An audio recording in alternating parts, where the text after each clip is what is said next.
Hello student, आज हम कबीरदास जी द्वारा रचित साखी पढ़ेंगे। सबसे पहले हम कबीरदास जी के जीवन परिचय के विषय में जान लेते हैं। कबीर के जन्म और मृत्यु के बारे में अनेक किंवदंतियाँ हैं। किंवदंतियाँ कहते हैं यानी लोगों के द्वारा अलग अलग मत हैं। कहा जाता है कि सन 1398 में काशी में उनका जन्म हुआ और सन 1518 के आसपास मगहर में देहांत हुआ।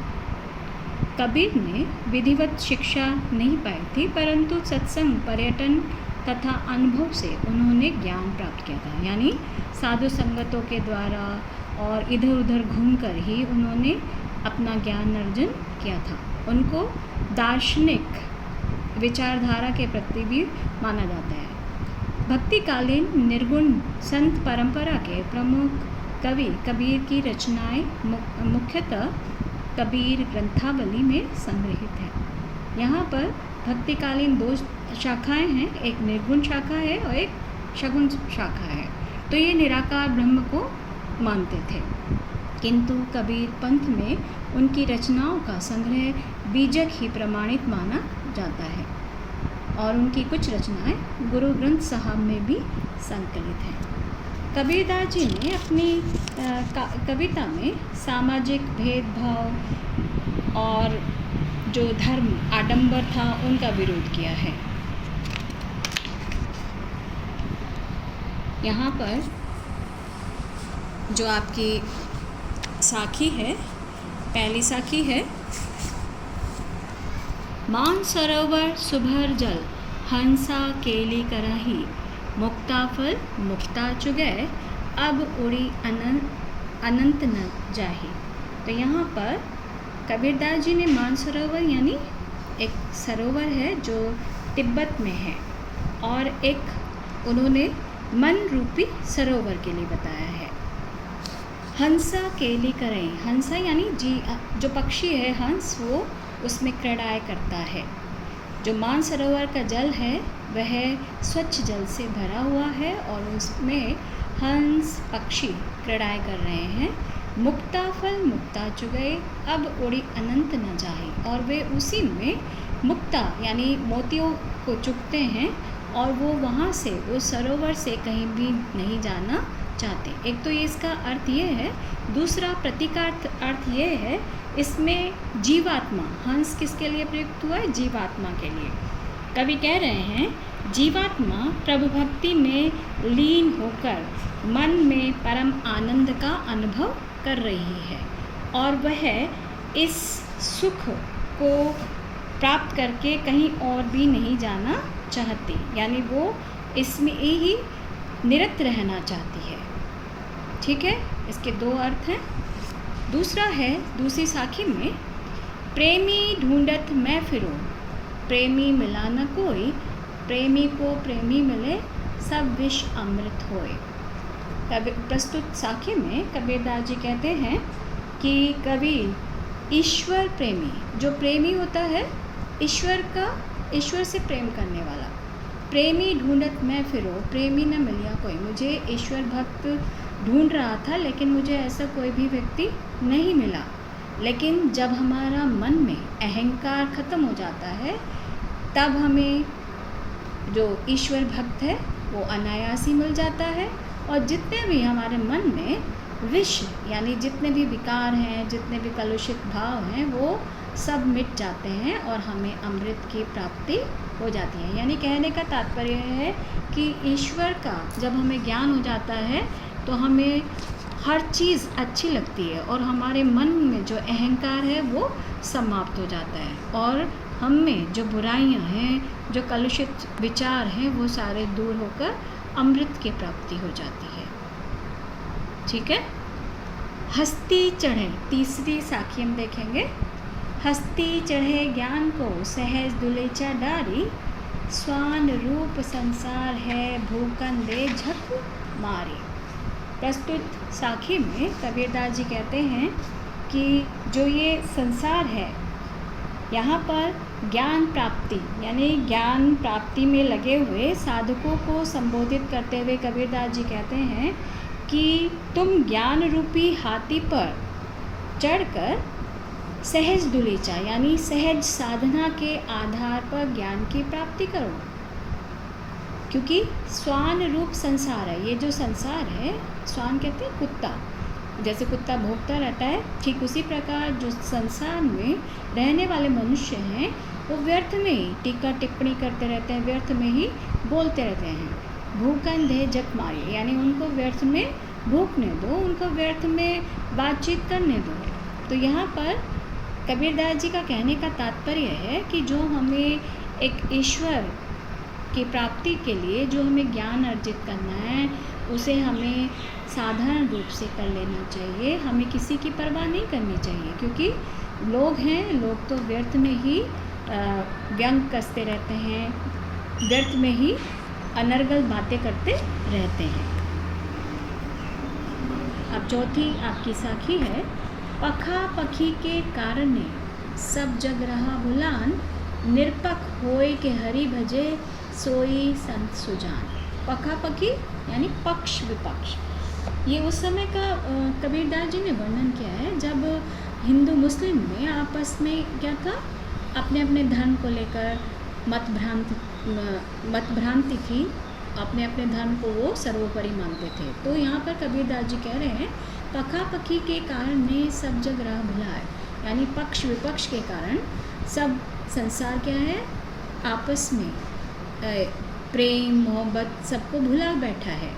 निरपक होय के हरि भजे, हमें निरपक्ष यानी निष्पक्ष होकर, यानी किसी का पक्ष नहीं करना चाहिए, यानी सभी धर्म समान होने चाहिए। तो ऐसे में हमें ईश्वर को भजना चाहिए, क्योंकि ये क्या है, निराकार ब्रह्म के उपासक हैं। ये ऐसे मतलब साकार ब्रह्म को नहीं मानते, लेकिन सभी धर्मों का सम्मान करते हैं। तो एक मात्र जो सबके ईश्वर हैं, उन्हीं के लिए प्रार्थना कर रहे हैं कि हमें निष्पक्ष होकर उस ईश्वर की आराधना करनी चाहिए। सोई संत सुजान, सही मायने में वही सज्जन व्यक्ति है जो एक ईश्वर का भजन पूजन करता है, ना कि अलग अलग धर्मों के द्वारा हम ईश्वर के अलग अलग नाम दें। तो यहाँ पर कवि जो है कबीरदास जी, उन्होंने कहा कि हमें आपस में पक्ष विपक्ष में नहीं पढ़ना चाहिए, ना कि मेरा धर्म सर्वोपरि है, मेरा धर्म सर्वोपरि। हमें बिना निष्पक्ष होकर, यानी किसी का पक्ष न लेकर, हमें सिर्फ ईश्वर की ही आराधना करनी चाहिए। और जो ऐसा करते हैं वही सज्जन व्यक्ति होते हैं।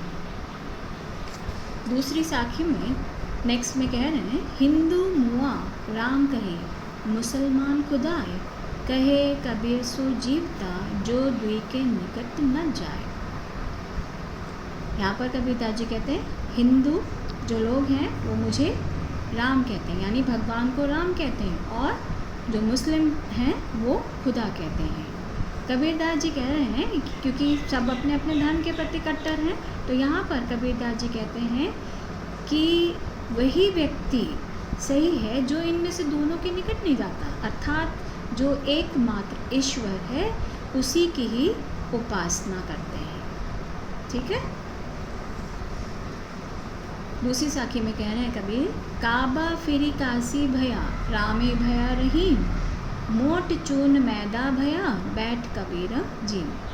यहाँ पर कबीरदास जी कह रहे हैं यदि हमारे मन की भ्रांतियाँ दूर हो जाती हैं तो हमारे लिए सब तीर्थ एक समान हो जाते हैं, और चाहे वो राम है चाहे वो रहीम है, वो एकमात्र एक ईश्वर है। कबीरदास जी कह रहे हैं काबा फिरी काशी भया, यानी जो धार्मिक स्थान काबा है, जब हमारे मन में ये द्वेष भावना या पक्ष विपक्ष जब हम भूल जाते हैं, वही काशी बन जाता है और राम रहीम हो जाते हैं। ठीक उसी प्रकार जैसे जो मोटा चून है, क्या होता है, उससे रोटी बनाई जाती है, लेकिन जब उस मोटे चून को हम मैदा बना लेते हैं तो उसी से हम स्वादिष्ट व्यंजन बनाते हैं। तो कबीरदास जी कहते हैं कि मोटे चून और मैदा का भेद मिटाकर जब हम सिर्फ उदर तृप्ति करते हैं, तभी हमारी जो इच्छा है, जो अलग वासना है, वो हमारी दूर हो जाती है। तो यहाँ पर एकमात्र कहने का तात्पर्य है कि हमें संतुष्ट होकर एकमात्र ईश्वर की ही आराधना करनी चाहिए। ऊंचे कुल का जन्मया ते करनी ऊंच न होई, सुवरन कलश सुरा भया साधु निंदा सोई। अब यहाँ पर वो कर्म के लिए कर्म को श्रेष्ठ बता रहे हैं। ऊंचे कुल का जन्म, या यदि व्यक्ति ऊंचे कुल में जन्म तो ले रहा है लेकिन उसका कर्म ऊंच नहीं होता, यानी अच्छा नहीं होता, तो ऐसे ऊंचे कुल में जन्म लेने से कोई भी फ़ायदा नहीं है।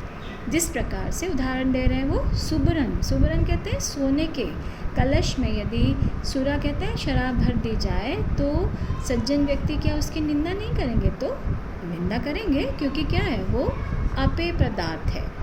तो इसी प्रकार हमें हमारे वंश से कोई भी फ़ायदा नहीं मिलता जब तक हम अपने कर्म को उच्च नहीं बना लेते।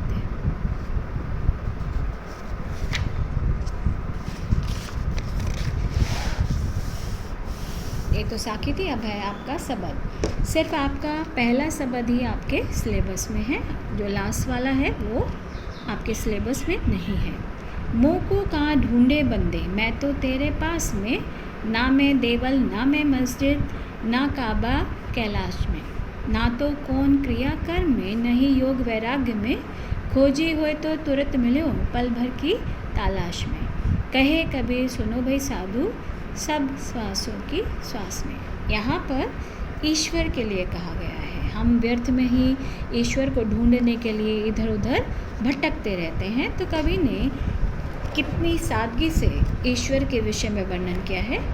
हे मनुष्य, मुझे कहाँ कहाँ ढूंढता है, मैं तेरे पास में हूँ। आप सभी को पता है सबके मन में, सबके हृदय में ईश्वर का वास है।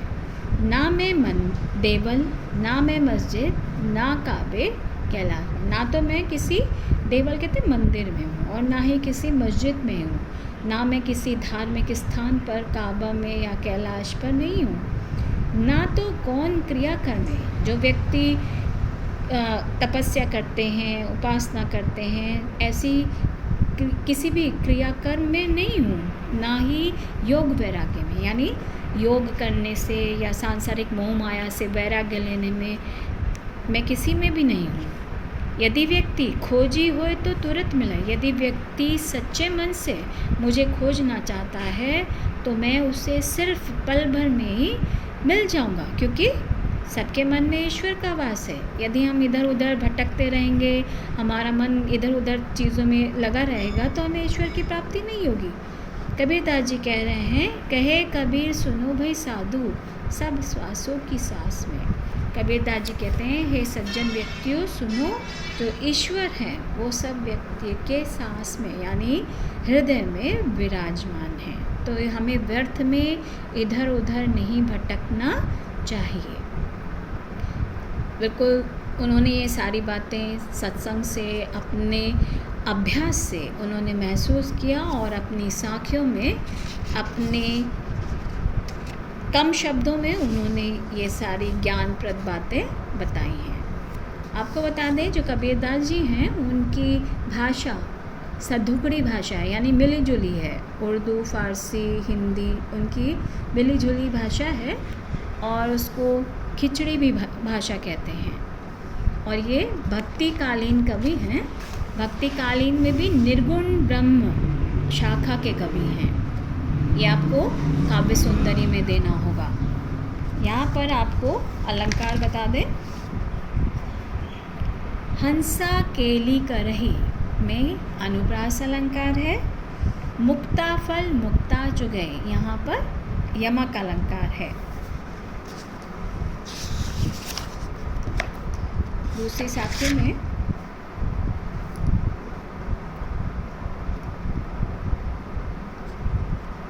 प्रेमी ढूंढत मैं फिरो, यहाँ पर प्रेमी के दो अर्थ हैं, यानी एक प्रेम करने वाला और एक ईश्वर प्रेमी। तो यहाँ पर श्लेष अलंकार है।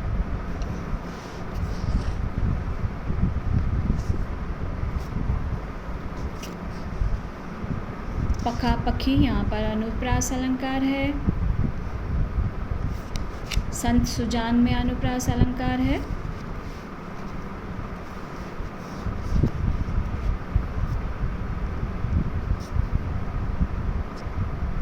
इसमें आपको भाव सौंदर्य और काव्य सौंदर्य देना हो। काव्य सौंदर्य में आपकी भाषा आ जाती है और अलंकार आ जाते हैं, ठीक है, ऐसे आपको देना होगा।